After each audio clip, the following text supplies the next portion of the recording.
ദൈവമേ, വെള്ളങ്ങൾ നിന്നെ കണ്ടു ഭ്രമിച്ച് ആഴികളും വിറച്ചുപോയി. മേഘങ്ങൾ വെള്ളം ചുരിഞ്ഞു, ആകാശം നാദം മുഴക്കി, നിന്റെ അസ്ത്രങ്ങൾ പരക്കെ പറന്നു.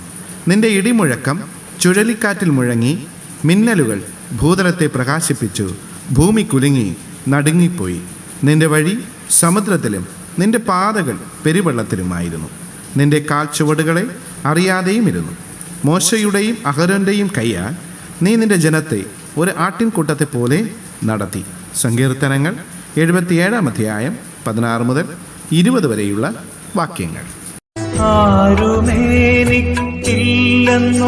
ഞാനേകനായി തീർന്നുവെന്നോ മാനസത്തിലാകി പൂണ്ടു ഖേദിപ്പാൻ സാധു അന്ധനായി തീർന്നു.